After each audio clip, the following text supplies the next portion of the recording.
Hey, welcome everybody, and welcome to our weekly show. We call it Three Broke Guys Handicapping, where we review one of the top racing cards from around the United States. We will select a four-race sequence from that track and attempt to come to a consensus on a pick four ticket. Thank you for joining us. Tonight is a rare Saturday night podcast. It's our very first trip into the American Southwest as we continue on the Kentucky Derby Trail. This week, it's Sunland Park in Albuquerque, New Mexico for week 12 of the racing season. There are 7 stakes overall, and the pick four starts with race number 6. It's going to finish in race number 9. All stakes races in the pick four on Sunday. My name is Rich Sharp, and each week I'll be joined by my friends and racing analysts. And first up, Ray Torado, who joins us from Staten Island, New York, where he has been covertly sending me Sunland PPs all week long. We've been playing Sunland all week, haven't we, Ray? Yeah, that's right. Sunland Park. Yeah.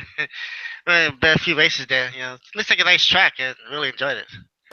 All right. Yeah. And each week he joins us from his home in Temecula, California, where we have been covertly planning another trip to Santa Anita Racetrack, which is where we're going tomorrow. Joe English, how are you doing tonight? I'm well, Rich. Thanks. How are you guys doing? You know what? We're doing pretty good. We're pretty good. Good. Nice day in the racing season. As I complained to you before we got on the show and things like that. Always nice to be nosed out of the pick four at Santa Anita today on a pick four that pays $4,200, and to see one of the great performances I think that we've all seen in the history of racing. We saw Arrogate take home the Dubai World Cup today. That was amazing. Super freak. Yeah.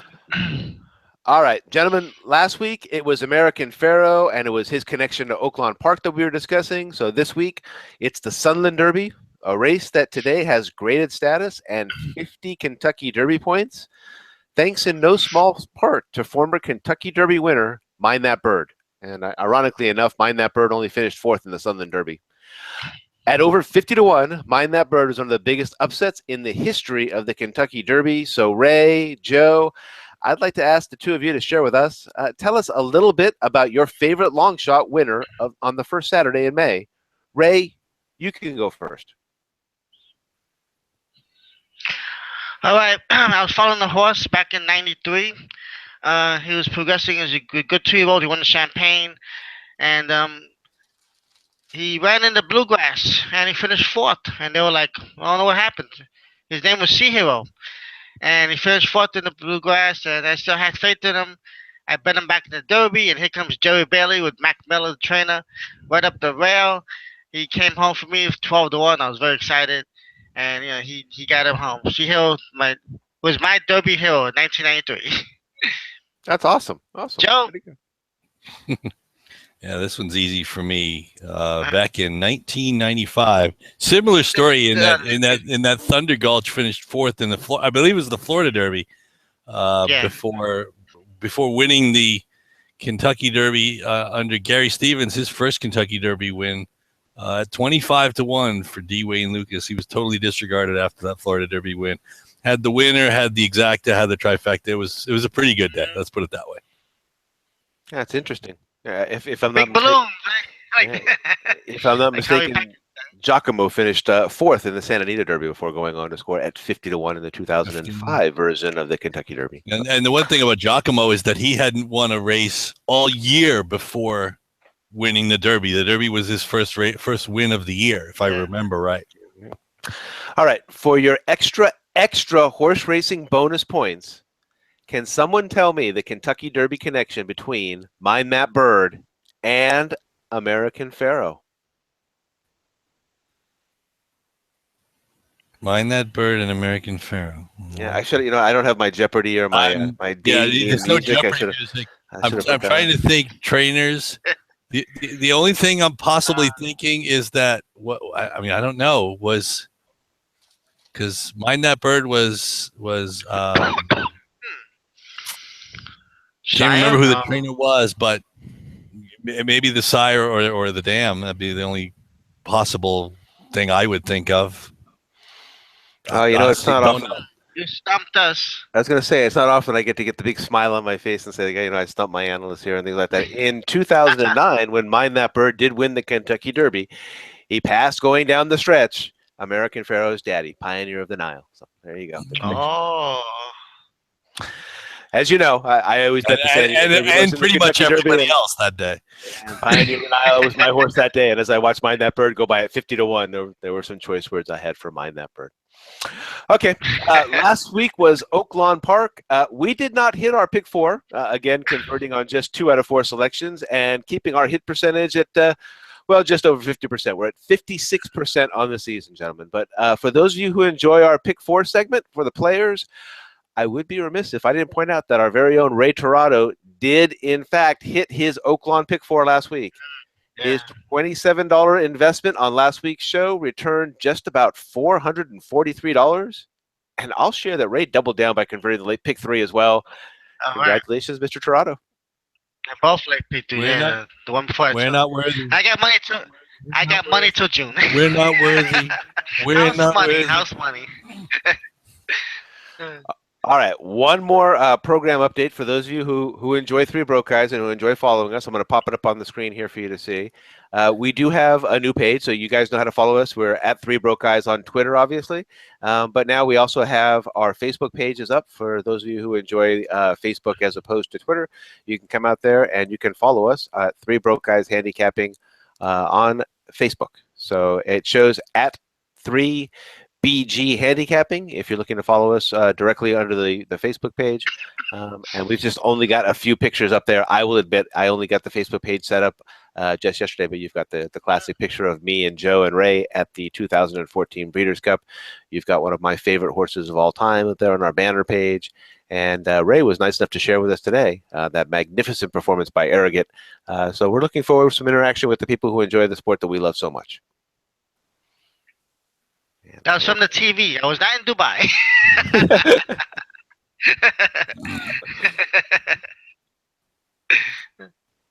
Someday. All right.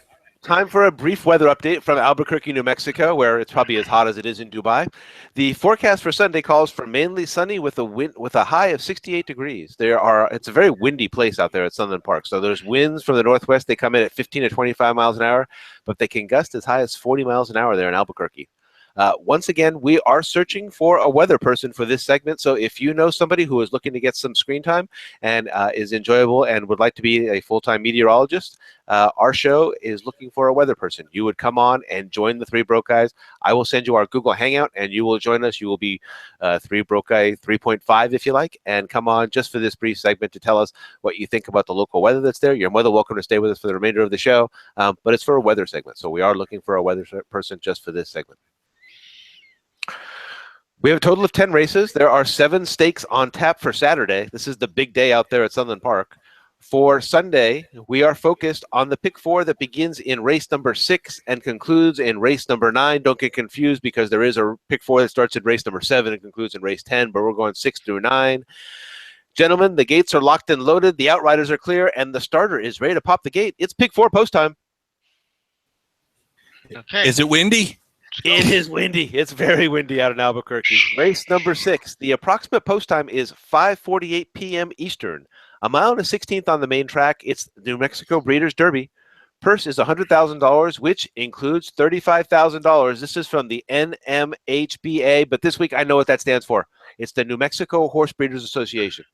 It's for 3-year-olds, registered New Mexico bred. 12 starters, and your 3-1 morning line favorite is in post number 11. He's another who, trained by Casey Lambert and ridden by Javier Castellano. All right, Joe, spring training is almost over. You're hitting leadoff this week, and New Mexico-bred 3-year-olds are on deck. Who do you like in the Derby? The New Mexico Breeders' Derby. Well, let's see. In the New Mexico Breeders' Derby, I kind of went too deep. I just overlooking the race. I think there's a lot of speed in here. I think it's going to be a pretty contentious early pace. So I went with really 3 closers in my top 3 spots. I'll just mention 2 right here.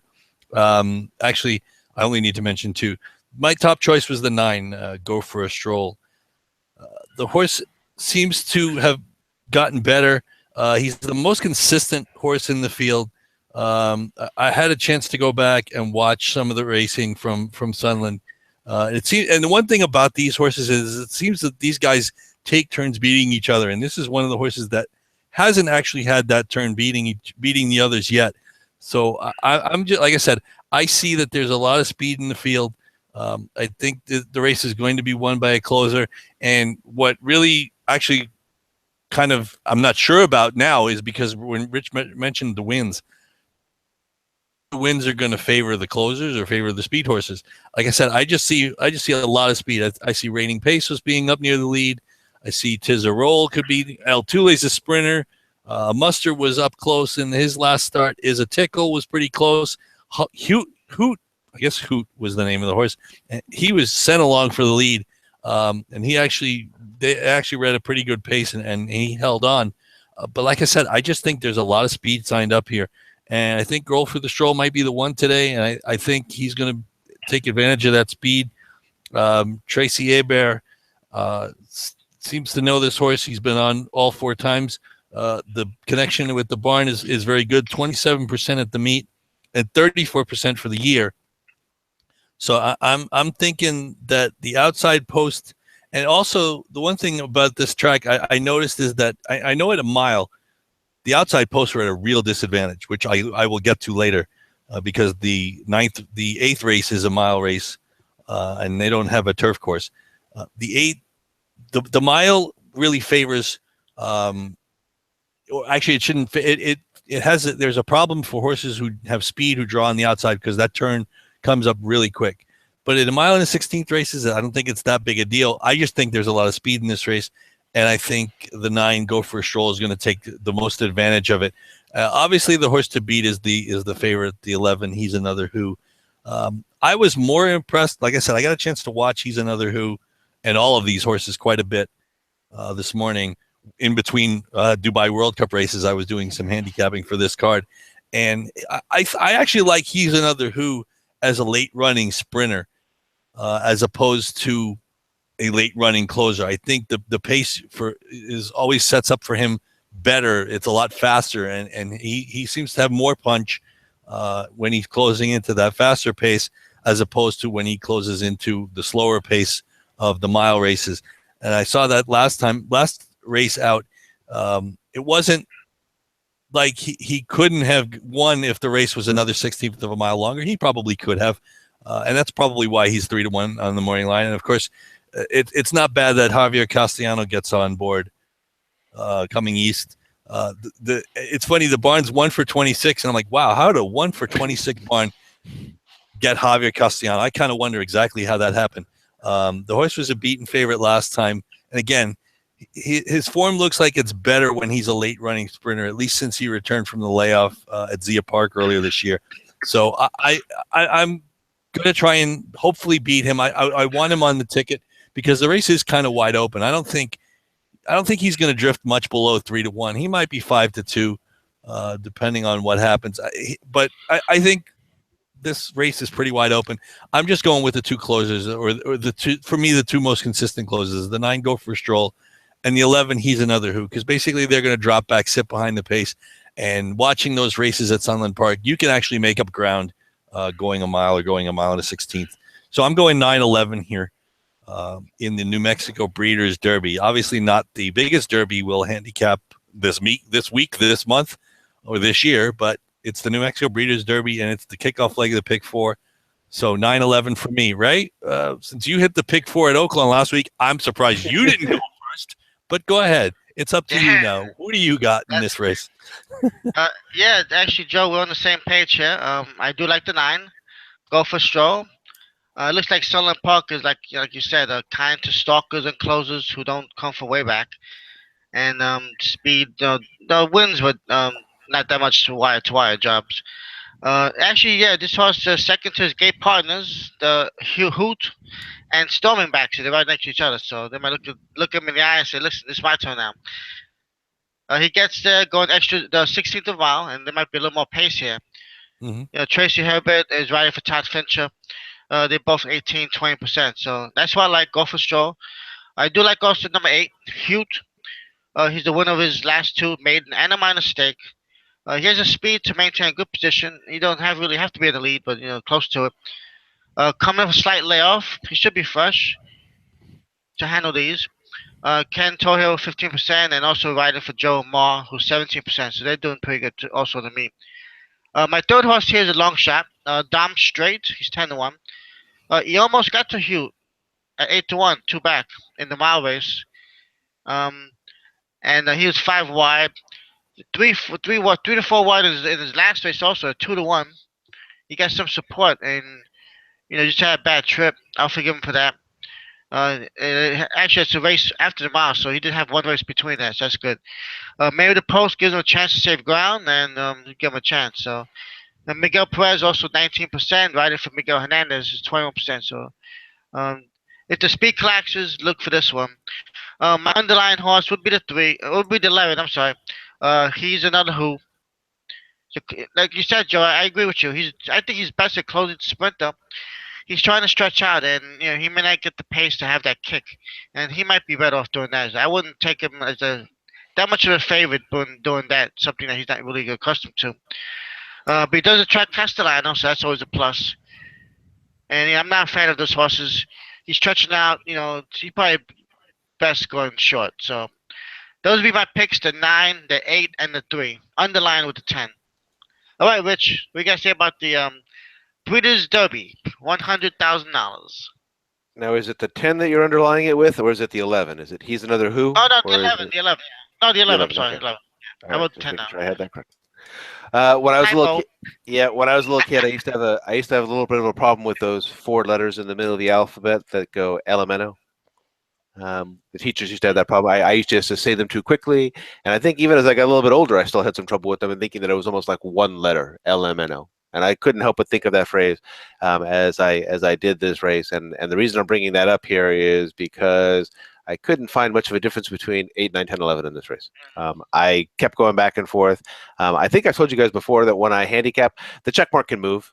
So it certainly just doesn't just stay there and things like that. You can grab this thing and move it back and forth like that. So at different points, ironically enough, for the two of you who ended up on the 9, I did not end up on the 9 at any point in time, but the 9 was included in there because I wasn't going to split my finchers, as you see here. And I liked He's Another Who as well. I thought Javier Castellano winding up on a horse here, and the horse certainly had solid performances. So I was going to use in my own personal ticket. I am going to use all 4 of those. I am going to use 8, 9, 10, 11 the same way I would use Elemento as a little kid. For the purposes of the 3 broke guys handicapping, as you see there, the check mark is on the 8. So the 8's on my top line. And if you're wondering, so how does that all work out? Then 9, 10, and 11 all end up on the underneath line for the purposes of the 3 broke guys handicapping. And I will come on right back to you. I'm sorry, my phone's ringing. Okay. I've got myself down with the 8 on top. I've got 9, 10, 11 underneath. Ray, I've got you with I believe the 9 was your top choice, and then 8, 3 as well on your top line. Yes. And I've got Joe, and Joe, I believe the 9 is also your top choice, and you also have the 11 on your top line. Correct. All right, we're off and running, and we're off to an interesting start here. I kind of had a feeling we would be. All right, here we go. All right, and we are going to move along here, and we are moving on to race number 7. Race 7 is 1 mile and a 16th on the main track. Sunland Park Oaks. Purse is $200,000 for fillies, 3-year-olds only. 7 starters, and your morning line favorite is in post number 1. Noted and quoted, trained by Bob Baffert and ridden by Martine Garcia, comes in as your 9-5 morning line favorite. Ray, we got Javier Castellano riding the favorite in leg 1, and Bob Baffert trains the chalk in leg number 2 of the pick 4. We are in Albuquerque, right? It feels a lot like Gulfstream or Santa Anita, but who do you like in the Sunland Oaks? They're here. There's big money here. There's big money today. It's a big day. I see this race as a 2-horse race. I do like the number 3, Galia. She's the 3-1 for Pletcher. Actually, Pletcher's here too. Jose Ortiz. 2 for 2 sprinting, a maiden win, allowance, optional allowance wins, both sprinting. This horse been coming home slowly, but when they're 3 or 5, the tendency is to gear down. So I'll forgive that. First time 2 turns, maybe she's craving the distance. I'll be McDowell who could go run all day. And Pletcher's here, Ortiz is here. Big one here could put her in the Kentucky Oaks conversation. So I'm looking forward to another big race. I do like number 1, noted and quoted. Bob Baffert's here, grade 1 winner, actually in Chandelier. Nice wire job there. And she was the pace setter in the Breeders' Cup Juvenile Fillies until she faded late from post number 10. That was a tough taxi for there. Martin Garcia takes over for Baffert. She's been out since November. Maybe she has developed a little bit more and get stronger. I like the 5, 6, or 7 furlong workouts he's been pumping her into, so that gives me some confidence in this horse. Underline, actually, I'll just go for that with the 3 and the 1. So that'll be it. Joe, Sunland Parks Oaks. That's a nice race, 200,000. Yeah, ungraded. Hopefully, maybe if it'll attract some more graded horses down the line, maybe they'll change that and make it at least a grade 3. Because again, as we talked last week, $200,000 stakes. They almost really deserve a grading, don't they, for all that money? But anyway, I'm with you, Ray. I as far as the top pick, I like Galia. I think Galia, to me, mirrors Malagasy. I don't even know if any of us are ever going to get that name right. Malagasy was basically, she looks similar to him because basically Pletcher did the same kind of thing. Ran them short 2 times, tried to stretch them out. They both have pedigrees that'll tell you that they're going to go long. And I like the fact that Todd Pletcher put works into this horse, but not fast works. I'm guessing, and again, this is just a guess, he's trying to teach this horse to rate a little bit and not have to be on the lead. I mean, 5 furlongs in 103 and 5 furlongs in 102 and 4 don't necessarily inspire confidence. But if they're running the first quarter in 49 and they're coming home in 12 or 13, then okay, I can be a little bit more optimistic about that. And like I said, because he had success with Malagasy in the Rebel last week, I'm going to give Pletcher the benefit of the doubt. And like you said, Jose Ortiz comes out for the ride. 3rd race out in the cycle, sprint route. Generally, that is a good formula for success as well. And you don't see Pletcher run a lot of horses out here. Generally, he's pretty much avoided the West Coast unless it's a Breeders' Cup, or maybe if he sends a turf horse out here once in a while. So I like the 3 here. And I'm also going to go with another, actually, local base horse. I'm going with the 5 on my top line as well. And I guess it's called Kel Paso, not El Paso. I really like the way this is a horse who's 3rd off the layoff, is going to be close to the lead. The horse has been running well at Sunland Park, had a nice race off the stretch out last time. Mopatism is not a bad horse. I think we've seen this horse run out in Southern California, if I'm not mistaken. Absolutely. And she's actually not a bad horse here. I think this horse can improve. If you see the trip comment 4 wide and lost whip at the 3/16th pole, yet the horse kept coming and didn't lose by more than, obviously lost only 3/4 of length. And then it goes from Ricardo Jaime to Rye Eichelberry, who's winning at 22% for the meet, 18% for the year. So I'm going to give a local horse a chance. And I like the 5 furlong breeze at Sunland on St. Patrick's Day, 5 and 101 and change. It looks like the horse is just holding her form. Basically, she trained the same workout on February 17th was 5 and 101 and 3. Before that good race in the Island Fashion, which was won by Mopatism. So I'm going to give a local horse a shout out, and I'll take the 4-1 morning line. The only thing I have against Noted and Quoted is, to me, she's just too in and out for me, and too in and out to take 9-5, too in and out to take the short price. And to be honest, if you look on the buyer scale, at least on the buyer speed figure scale, she hasn't run faster, quote unquote, than anybody else.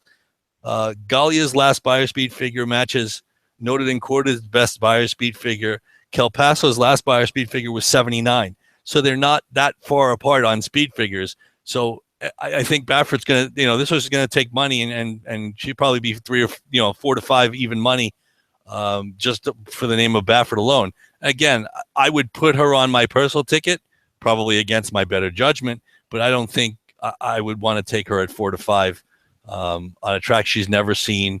And again, the fact that she's just not consistent enough, she doesn't consistently put forth that effort, at least in my view. So for me, 3-5 on the top line. Rich? I've got nothing different. I've got the 1 and the 3. I have the 1 as my top choice. You can see that I'm not about to go against Bob Baffert in this race for none of the reasons that Joe just brought up there, but I'm not going to go into it. Ray already covered why I like the Baffert horse. And the 3, which is Galia, as far as Todd Pletcher is concerned. So, again, you've kind of already heard those from Joe and from Ray. And if I was going to put in a third horse, if I had the money and go 3 deep in here, I would have gone with Cal Paso. I did like this horse. Moppetism is a Southern California horse, and the fact that had some trouble in that race and was still able to come up pretty big says to me, and this horse actually got the best post with Ryan Colberry, who is the local. He's their local guy. That's their local Gary Stevens guy who's there. So, but I only went 2 deep here. So I went 1-3, and I did put Bob Baffert the chalk on top. So I'll come back to you. And let's see here. I've also got Ray with the 1 and the 3, and I've got Joe with the 3 and the 5. Come on back. Here we go. And we are up for, my mouse will pay attention for me. We are up for race number 8. And let me see if I can do this correctly. So we've got 1 mile. It is the Harry Henson Handicap, which is a purse for $100,000 for fillies and 3-year-old mares. 10 starters, and your morning line favorite starts from post number 3. Denzatrice, trained by Steve Asmussen and ridden by Florent Giroux, is 3-1 on the Sunland morning line. So Joe, Ray, and for those of you watching and wondering what the heck that was, Harry Henson is one of the voices of my youth. He was the racetrack announcer at the now defunct Hollywood Park, which is where my father first started taking me to the track in the late 1970s. Harry Henson never called races at Sunland Park. However, he was buried in Santa Teresa, New Mexico after he passed away in 1992. Okay, Joe, who do you like in the Harry Henson? Obviously must be a local hero. Yeah, it's funny. This is the race I was talking about earlier.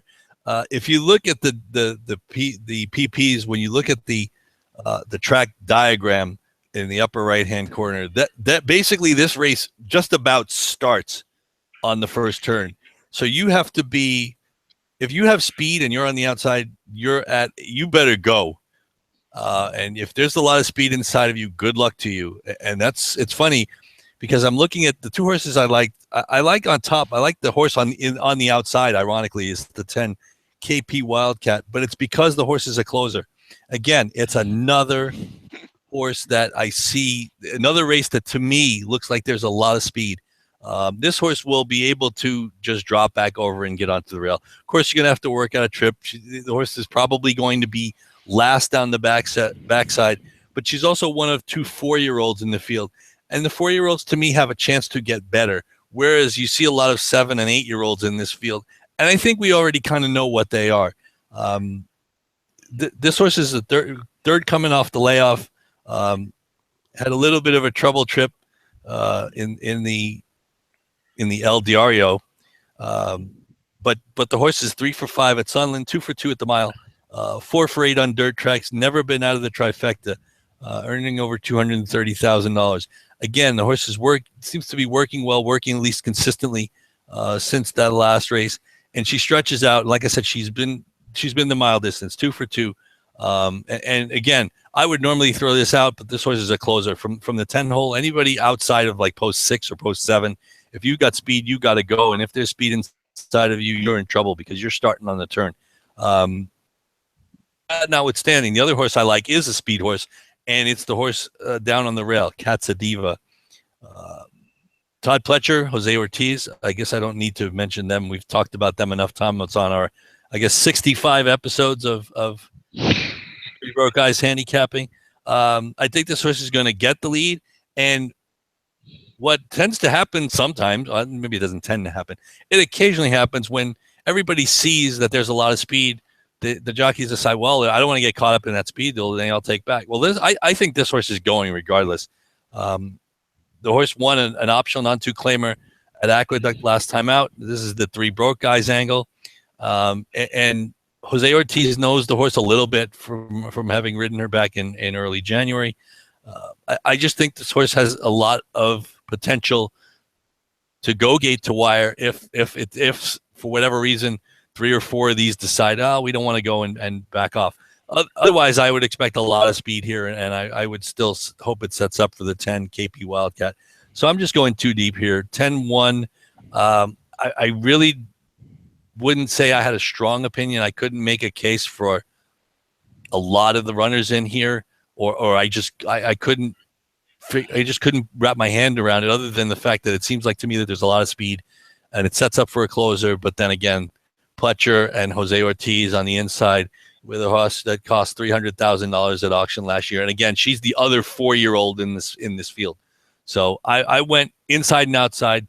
So I went Kobe and Shaq, 10-1 here. The Harry Henson, Ray, what did you have to say about this race? Yeah, this race I found a lot of entrants who possibly could win. So this is my spread race. I'm going 4 deep as purpose of the show. I have 2 other horses I'll talk about later on. I'm going to start with number 5, African Rose. She's one of those 8-year-olds, 11-time winner at the track. I believe she's a 3-time winner of this race. I looked it up. I tried to look it up, and I saw 8 furlongs running in March at the track. So I think those are the races. But I know she won in the 15, and she missed last year's race. So I think she won in 14 and 13 also. I think. Her 2 comeback races this year are better than ever at 6.5 furlongs, and she might have something left here. Miguel Perez or Miguel Hernandez, so the Miguel connection here. Number 3, Dancetrice. 3-1. I believe she's the class of the group. She runs well for layoffs, and she should be a mid pack and runs the top of the stretch, so she'll be a good position on the inside. She dominated Tiffany last in December, and Giroux with Asmussen on a small 23% sample is 39%. So that's 2 out of 5 just about. I do like your horse, Joe. Number 10, KP Wildcat. She split decisions with African Rose this year. Those 2 could be at the wire again. She has advantages, like you said, just being a 4-year-old. More of a closer, so she needs a solid pace. She'll probably get in this race. I do like also number 1, Casadeva. Pletcher here taking a shot. I'm hoping that she can carry her speed on 2 turns like she did in Aqueduct last time. Coming out claiming ranks, and it's a good class test to get some proven milers. So those will be my horses for now: 5, 3, 10, and 1. So it's a good race. It looks like it's wide open. All right, Rich. Harry Henson. I did look it up because when I was looking, I said, "Who's Harry Henson?" And I found out he's the racetrack caller at Hollywood Park. I was pretty impressed by that. Yeah, I know. I grew up loving Harry Henson, and quite frankly, I thought that was how racetrack callers called racetrack horses when I was a little kid, because that was the first voice I ever heard. So I was trying to find some info in American after the Rose, so I was trying to find out that about if she won those 2 races. I think she did. I believe you are correct. As a matter of fact, I've been handicapping the Sunland Park, the Sunland Derby and the Sunland Park Oaks now, all the way going back to the year the California Chrome won, so 2014, and we can go back and look it up together. I'm almost positive that you're correct. So this formulated lifetime performances. Exactly. This one broke down for me of the class versus locals. Joe kind of brought it up in the very first horse with KP Wildcat, and KP Wildcat and African Rose represent the locals. So those are the 2 Sunland horses that are here that kind of dominate the local scene. And the class horses that are coming in, the shippers from out of town, are Casadeva and the 3 Dancetrice. I ended up sticking with Casadeva. You see there, I've got that this horse costs more than all the others combined. You've got that Todd Pletcher Jose Ortiz combination. They go for 38%. A speed horse on the inside post at Sunland. So the easiest way to get that first turn that Joe was talking about, which comes up ever so quickly, is to be right there in the first place. So Casadeva is the horse that I see taking it. I decided to go with the class angle here. So if I'm going to go with it, I decided to stick with class, and I went 1-3 on top. It looks like I'm going over. If I was going to put them on the bottom line, if I was going to use a second line, then I would go ahead and I would use 5-10 on my bottom line. If I had that kind of money, if I was rolling with that kind of big bankroll these days. So I can't do it like Mr. Toronto because I did not hit last week at Oaklawn. So I've got the 1 and 3 on the top line. Let's see. I've got Ray has got the 3, the 5. Excuse me, the 1, the 3, the 5, and the 10 on the top line. And I believe your top pick there was the 5, African Queen. And Joe, I've got you with the 10 and the 1, and I believe your top pick there was the 10. Correct. All righty. And let me come on back to you guys. And we are all set for the big one. And this is race number 9. It is a 1.125 miles on the main track. It's the Sunland Derby, which is now a Grade 3. The purse is $800,000 for 3-year-olds only. 50 Kentucky Derby points to the winner. By the way, there's 20 points for the second place finisher, excuse me. 12 starters, and your morning line favorite at 3-1 is in post number 3. Bronze Age, trained by Bob Baffert and ridden by Martine Garcia. In just a few years, this race has elevated in purse, in grade, and stature to the point that we have a strong field of 12 representing just about every significant racing district in the country. Ray, you are up first on the feature. Who do you like in the Sunland Derby? And don't forget, who's watching? Who's watching? He follows Okay. us everywhere we go. He's following us. He's from Arrogant to Bronze Age. I can't compare those two, but you never know. Yes, number 3, Bronze Age. I like him for Bob Baffert. He ran in 2 sprints. He was on the pace to some blazing fractions. He tired late. This horse got some talent. I mean, it looks like he's got some speed. And last time he stretched him out to a mile, and the pace was slower. And he opened up on the far turn, and he won in a nice race. 135-1. That's solid for a mile for maiden races. So he got my pick. It's a class test for him, of course, and the added distance is also a question. But he's been working out well. 59 to 1 minute. Got a nice 6 furlong breeze there. Hanley 114. So I like him on top. Bronze Age. He might be get those points and punch himself into the Derby. I do like another horse here who's been running some stake races, better races. Last 2, Shareholder Value, number 1, for Castellano and Tommy Amos. He's been running in the Lecomte, the Visit Star, on the Fairgrounds track. They're trying something different here, go to a new track, He's been showing a little kick, actually, in those races, so at the end. So if the pace breaks down, he could be there, and he'll get a nice rail ride for Castellano. On the bottom of my list, the second line, I do like number 2, Hedge Fund, a little bit.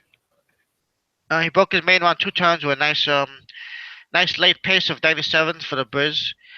Speed of 90, and Ortiz again hook up with Pletcher. It's a class test, and I think Pletcher should see what he has in him in this race. The 50-day layoff might help him. Maybe got a little strong. He's out of Super Saver, so that horse won the Derby. And for Windstar Farm. So 6-1, he's worth a shot, but he'll be on my bottom line. If I have some extra cash, I'll throw him in. But for now, I'll go with the 3-1. Joe, Sunland Derby, 50 points. Punch yourself right to the Derby. That might be. They're saying like the cut might be like 35. So this year for the 20 horses. But it's funny. It's funny. They say that every year, and it ends up that 17. somebody will get in with 14, and there'll be a horse that has like 6 who'll be like second on the also eligible. So I mean, given the fragility of these horses, I would never want to say, oh yeah, 35 is going to get. To me, 35 is almost. I mean, if you get 35, you're a lock. If you want to, you're a lock. You're going to get in as long as you're healthy. That's why like I said, anywhere. I mean, if you finished 3rd in one of these 100-point races, and you really want to go to the Derby, make your reservation, because there's always. I mean, it seems as if there's always a defection or 2 or 3 or 5 or 10 every time between when the 100-point races start and when the Derby hits in the first Saturday in May. That notwithstanding, I actually like the same horse that you like on your bottom line, on your second line. I like Hedge Fund.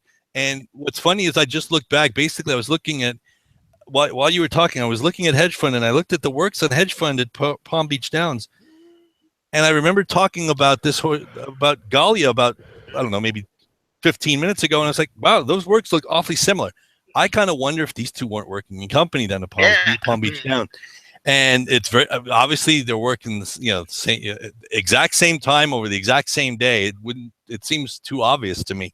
And for all the reasons Ray mentioned, I think Pletcher's coming out here to see what he's got. He's a horse who improved running 2 turns. I had a chance to watch that race actually live. It was one of the undercard races. I want to say maybe Fountain of Youth Day, or maybe it was Holy Bull Day. It was the one of the early races on that day, and he had the 10 hole going a mile and a 16, and he was quarter horsed out of the gate that day, and he ran really well, ran nicely. I'm kind of perturbed that Castellano ends up on the 1 and doesn't stay on this horse, so that kind of makes me leery and makes me wonder a little bit why Castellano decided to go over to a horse that he'd never ridden before, as opposed to riding a horse he's ridden twice. But anyway, I'm taking the shot with the 6-1 morning line horse. Another horse I like is a horse from Southern California, and no, it's not the Bob Baffert horse. It's a horse that we've seen before. Well, I don't know if we've seen. It's the 7, Kimber. Eric Kruljack. I actually watched this race again. I remember watching the race live, and this horse kicked away from this group of maidens really nicely, going 7 furlongs. And part of the reason I like this horse is because he's a local horse. He's from SoCal. Of course, he's 15-1. Talamo's named to ride. Now, I'm not sure about that necessarily. I would assume he's going, but he's also named to ride on early races on the Santa Anita card tomorrow. So take that for what it's worth. I would assume he'll still be going there. But in case there's a change, you may have heard it here first. But I love the way this horse kicked away from these horses. And that horse that ran second last time out, the horse that Kimber beat by 4 lengths, that's Sonneteer, who just finished second in the Rebel last week. So that, to me, that's a very positive sign. The horse worked, 5 furlongs, 59 in March 18th at Santa Anita, another 59 work a week prior to that. If Talamo's named on other horses earlier on the day and he's decided to get on a plane to fly to New Mexico to ride this horse, and probably, and from what I remember seeing, only this horse this day, I'm going to take notice. And I like Talamo a lot better on the dirt than on the turf. And I think this horse has a realistic possibility to win. And the other thing I like is I see that 15-1 on the morning line, and that's the horse I want in my pick 4 ticket. So on my top line, I went hedge fund with the 2 and the 7 Kimber as my top 2 selections. And when we talk about our pick 4s, I'll mention a couple other horses I like in the spot. So Rich, I'll pass it on to you. Who did you? I forget. Oh, I did see your check mark on Bronze Age. Yeah. So do you have anything to expand on what Ray said earlier? No, but just a couple other names. Iliad also on Kimber's line, finished second behind it. And this Ritzy AP is a very talented Dan Blacker turf horse that was just in a stakes race last week as well. So Kimber's got some nice some company there on his running line. I ended up on Bronze Age, very talented Southern California horse. Took a couple to get it straightened out. As you see, Battle of Midway is on there. And if you see the race that he came out of, it was a 9-horse race with West Coast and Glacier coming out of that race to win. There was another horse that came out of there we were talking about today that also came out to win. So the horse is pretty talented from Southern California. Martine Garcia comes out to ride him, so I wasn't going to throw that. And sticking with a kind of a classy or a chalky kind of a finish to my ticket and things like that, I think I also have the 2 on my top line. So I've got the 3 and the 2. How original Baffert and Pletcher. I really went out on a limb there. So I've got the 3 and the 2. Joe, I believe you've got the 2 and the 5 on your top line. 7. 7 on your top line. Ray has the 2 is your top pick. Yes. And Joe, the 1. Yep. And Ray, you've got the 3 and the 1 with the 3 being your top pick. Yeah. All right. And we are all finished. Let me come on back to you guys. And let me see if I've got our template over here. And while I get ready to bring up our template, let me go ahead and this is our newest segment that we've been kind of working out these last few weeks for you guys. And actually, let me bring it up first. This is the individual player pick 4. So Joe and Ray have been nice enough to share with you their individual pick 4s that they have. The rules of the game are they're limited to a $50 ticket, and they can play that any way that they want. And I will go ahead and bring that one up for this week. I'm going to present to everyone. And Joe, since you mentioned it for last week for me and things like that, since Ray hit his ticket last week and changed his color to that beautiful green that's down there, he's now in the positive ROI area with that. Ray, you get to go first this week with your Sunland pick 4. Okay, the first leg, the three horses I mentioned. I'm gonna go with Go for Stroll and Hugh with the speed and Dom Straight. I left out the favorite, the 10. No, they're actually 11. I'm sorry, 11. I have this typo here. I left them off my ticket due to the cash constraints, but I wasn't really a big fan here. So if he beats me, what are you gonna do? And the Sunland Oaks, it was a two-horse race. I'd like to add the five, but I think that would go over my budget. So maybe personally I'll add the five. Take note of that. Let's see what happens. But I do like the 3-1. It's a two-horse race, but basically the two class horses, Gallia, Northern Quoted.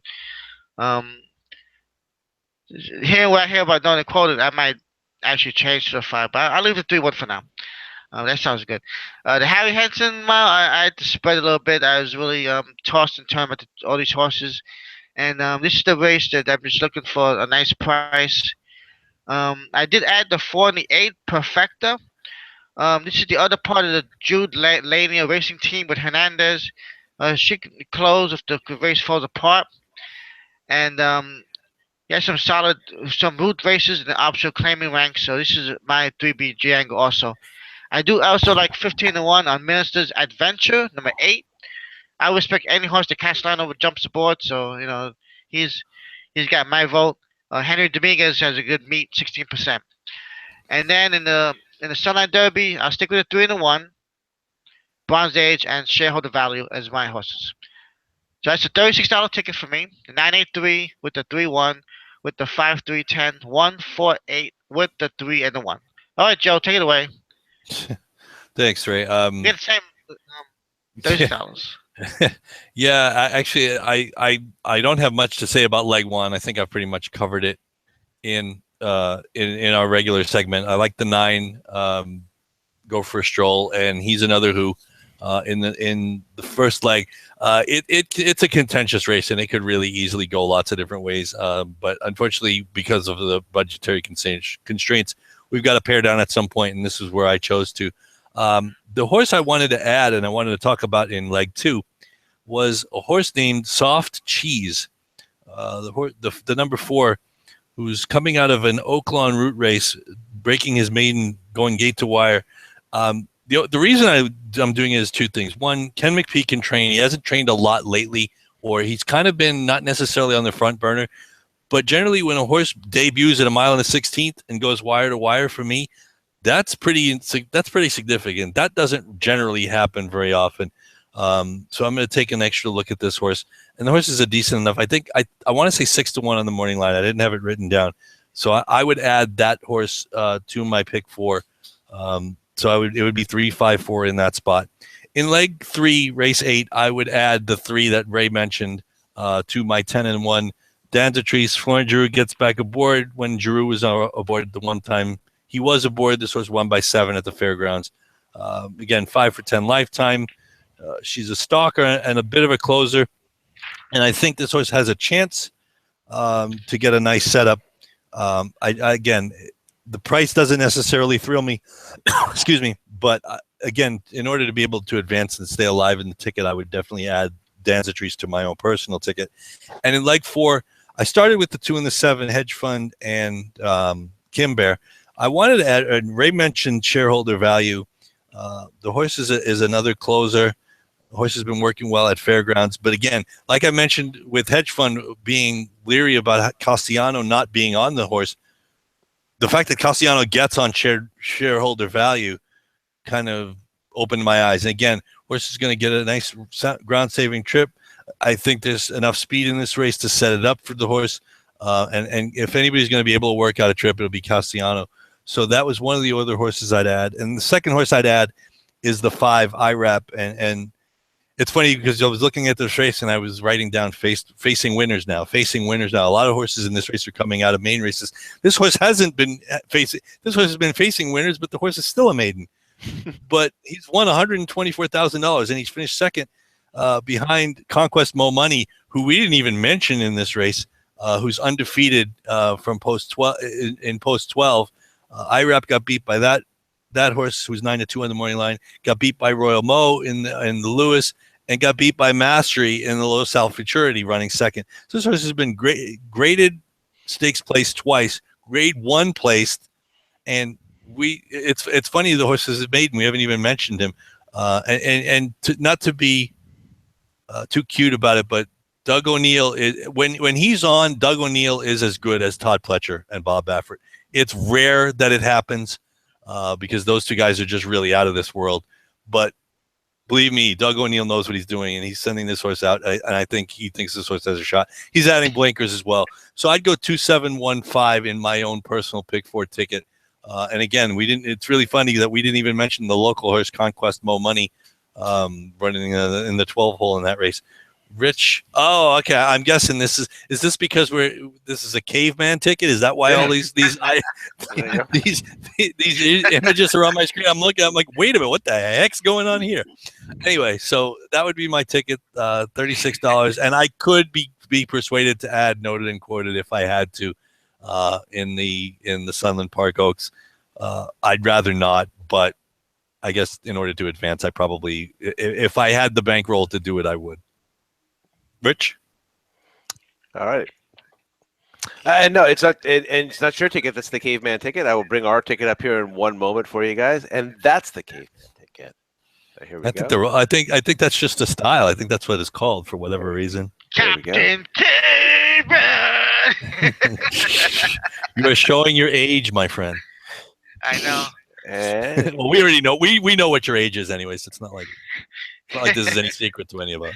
Right? Yeah. did that come up on the screen for you guys? Can you see the? I see 3x3x3x3. Yep. Ah, yeah. 4 3s. 4 3s. That's a So that's a good poker. yeah, let's see here. In our first race, I've got the 8, the 9, and the 11. And let's see here. So Joe, you've got the 9 and the 11 on your top line, and Ray, you had the 8, the 9, and the 3 on your top line. I just had the 8 on my top line. But Ray, on your bottom line, on your second line, you had the 11, and on my second line, I also had the 11. So I went ahead and gave deference to Joe's 11 on there. So we've got the 8, the 9, the 11 in the first leg. In leg number 2, let's see. Ray and I both have the 1 and the 3, and Joe, you've got the 3 and the 5, and you've actually got the 5 matched up underneath with me as well. So 1, 3, 5. Sounds In good. leg number 3, we've got let's see here. The 1 comes from all 3 of us. We all had the 1 on the top line, the Cat's a Diva. The 3 came from Ray and me. So Ray, you and I both had the 3 on the top line, and the 10 also comes from Joe had the 10 on the top line, and Ray had the 10 on the top line. All right. Mm-hmm. And in our final leg, I believe Ray, you've got the 1 on the top line. Joe, you and I both have the 2 on the top line, and Ray, you and I both have the 3 on the top line. So 1, 2, 3. Right. It's as easy as 1, 2, 3. All right. Let's just hope we get there this time. Yeah. All right. So 8, 9, 11 with 1, 3, 5 with 1, 3, 10 with 1, 2, 3. Mm-hmm. All right. Yeah, pick 4s require a lot of patience to hit, you know. You have to go one by one, you know. They're not easy. They're not. Yeah. Considering if you did the math, we cover, even with a $40 ticket like this, we're covering probably what? It seems like 1/1000th of the possibilities. Options, yeah. Yeah. So for those of you who are TVG account holders, I forgot to say this as I was covering that, but the Sunland Park Derby is part of their Win Bet Back promotion. They have that going on all day today at Dubai as well. But if you place your win bet and your horse finishes 2nd or 3rd, then you get your win bet back, and the promotion is good for up to $15. I keep reminding myself to say this each week. You need to opt into this promotion. So if you're a TVG account holder, you need to make sure that you have opted in, and then of course you'll get that. So I did not mention my 2 friends back there sitting on our thing watching us today. So that's Zenyatta and Mike Smith, which before today and what Arrogant did had presented me with the greatest comebacks in racing that I had ever seen. But hats off to Arrogant and Mike Smith today for kind of doing the old girl one better. Yeah, But he said in the interview. He said in the interview afterwards. He said, "I vote him like Zenyatta." I said, "I have no choice." I think it was after the break. Yeah, after that break, Yeah. you really didn't have a choice. But I also want to give kudos. I want to give kudos to TVG, and I kind of wonder. I would really like to know at some point. They were giving out 5-1 on Arrogate for new account holders only, and I kind of wonder. I wonder how many people would have signed up to get 5-1 on that horse. You will to be honest, you will never get 5. You will. I'll tell you, if you parlay the horse in his next 4 races, you probably won't get more than 1 to 2. And I mean, that's the parlay. That's not one particular race. That's the whole 4-race sequence. You would probably pay $3 based on what you just saw today. I would have had my mother join, my father join, everybody join. But I think it was actually I think it was actually only the first $10 or something like that. It wasn't like you could bet. It's because otherwise I would have done the same thing. I would have my wife, my kids. I would have had everybody sign up and put as much money on Arrogate as I could get. I would be like, "Are you kidding me? 5-1 on that?" No chance. Anyway, okay. All right. For those of you watching, if you enjoyed the show, we will be back next week because that's what the 3 broke guys do. We're going to get together and take a look at another exciting card, and to call next week an exciting card seems to be a bit of an understatement. But we are down to Derby crunch time over the next 3 weeks. And first up is Gulfstream Park and the Florida Derby. All right, gentlemen, that's all the time we have for tonight. It is always a pleasure to handicap with the 2 of you. Yes, always. It's always fun. Absolutely. Different Saturday this time. Yep.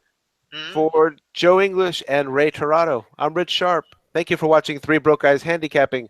Good luck and good night. Good night.